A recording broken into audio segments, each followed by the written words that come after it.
হাই বন্ধুসকল, আমাৰ এই ইউটিউব চেনেল জ্ঞান টিউটৰিংলৈ আপোনালোক সকলোকে আকৌ এবাৰ স্বাগতম জনাইছোঁ। আছামিজ পিপল টপিকৰ এইটো 5 নম্বৰ ভিডিঅ' হয়।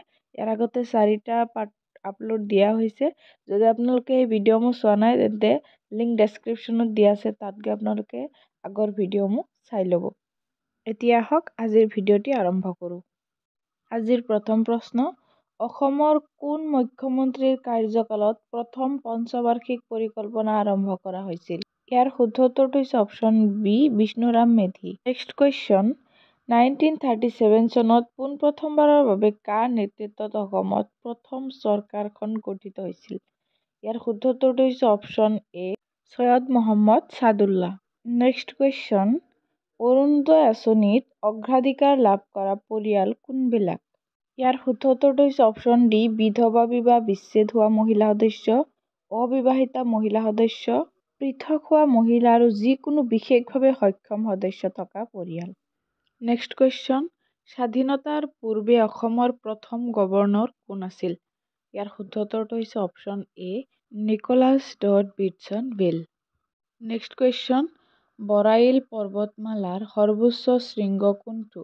ইয়াৰ শুদ্ধ উত্তৰটো হৈছে option C, Mahadeo. Next question, অসমত কিমানটা তেল শোধনাগাৰ আছে? ইয়াৰ শুদ্ধ উত্তৰটো হৈছে অপশ্যন এ, 4টা। নেক্সট কুৱেশ্যন, কোন চনত বড়ো ভাষাটো ৰাজ্যিক ভাষা হিচাপে পৰিগণিত হয়? ইয়াৰ শুদ্ধ উত্তৰটো হৈছে option B, 1984। Next question, Jhumur কি?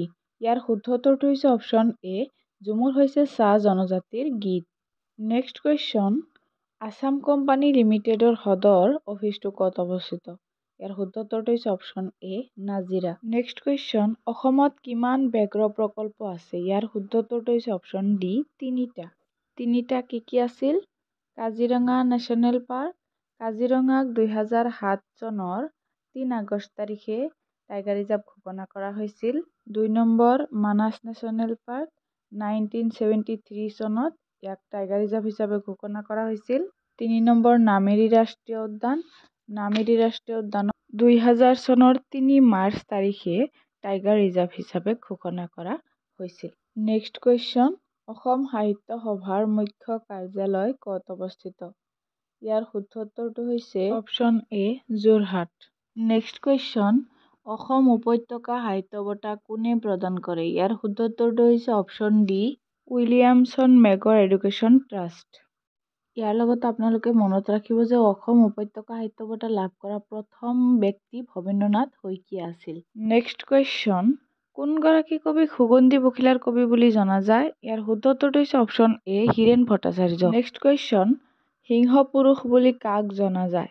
ইয়াৰ শুদ্ধ উত্তৰটো হৈছে option A, Radha Gobinda Barua. Next question, অসীমত যাৰ হেৰাল সীমা নামৰ জনপ্ৰিয় কিতাপখন কোনে লিখিছিল? ইয়াৰ শুদ্ধ উত্তৰটো হৈছে অপশ্যন চি, কাঞ্চন বৰুৱা।